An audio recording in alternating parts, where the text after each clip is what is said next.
ഇല്ലെങ്കിൽ നമ്മുടെ ബ്രയുടെ സൈസ് നമുക്കറിയില്ലെങ്കിൽ നമുക്ക് ഈസി ആയിട്ട് നമ്മുടെ ബ്രയുടെ സൈസ് കണ്ടുപിടിക്കാനായിട്ട് പറ്റും.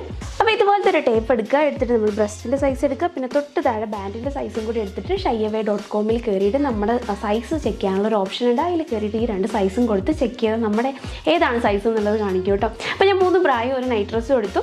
നല്ല അടിപൊളിയായിട്ടുള്ള മെറ്റീരിയൽ വന്നിരിക്കുന്ന ഒരു ബ്രായാണ്. ഫസ്റ്റത്തെ ഈ ഒരു ബ്ലൂ കളർ, അടുത്തത് ഈ ഒരു ആഷ് കളറാണ്. ഞാൻ പാഡഡ് ആയിട്ടുള്ള കപ്പുള്ളത് എടുത്തിട്ടില്ല, ഡബിൾ ലെയർ ആയിട്ടുള്ള കപ്പാണ് കേട്ടോ എടുത്തിരിക്കുന്നത്. അപ്പോൾ അടുത്തതായിട്ട് എടുത്തിരിക്കുന്ന ഒരു ഫീഡിംഗ് ബ്രായാണ് കേട്ടോ. അപ്പോൾ ഞാൻ യൂസ് ചെയ്യാറ് ഫീഡിംഗ് ബ്രായാണ്. കുഞ്ഞിന് പാല് കൊടുക്കുന്നതുകൊണ്ട് നമുക്ക് ഈസി ആയിട്ട് തന്നെ പാല് കൊടുക്കാനായിട്ട് പറ്റും. ഇവിടെ ഒരു ഹുക്ക് ഉണ്ട്, അതുപോലെ തന്നെ നമുക്ക് ഇവിടെ ഒരു ബട്ടണും കൂടെ ഉണ്ട് കേട്ടോ. അതുകൊണ്ട് കുറച്ചുകൂടെ കംഫർട്ടബിൾ ആയിട്ട് നമുക്ക് പാല് കൊടുക്കാനൊക്കെ ആയിട്ട് പറ്റും. പിന്നെ ഞാൻ എടുത്ത ഒരു പൈജാമ സെറ്റാണ്, സ്ലീവ്ലെസ് ആയിട്ടുള്ള ഒരു പൈജാമയാണ്. നല്ല അടിപൊളി ക്വാളിറ്റിയാണ് കേട്ടോ. നമുക്ക് ഷൈവയിൽ ഒരുപാട് ഓഫേഴ്സ് ഉണ്ട്, അതുപോലെ തന്നെ ഒരുപാട് പ്രൊഡക്റ്റ് ഉണ്ട്. Bra, panties, night wear, shape wear, sports wear എന്നൊക്കെ പറഞ്ഞാൽ ഒരുപാട് പ്രൊഡക്റ്റ് ഉണ്ട് കേട്ടോ. അതുപോലെ തന്നെ എല്ലാത്തിനും നല്ല കിട്ടില്ല ക്വാളിറ്റിയാണ്, അതുപോലെ തന്നെ നല്ല കിട്ടില്ല ഓഫറും ഉണ്ട്.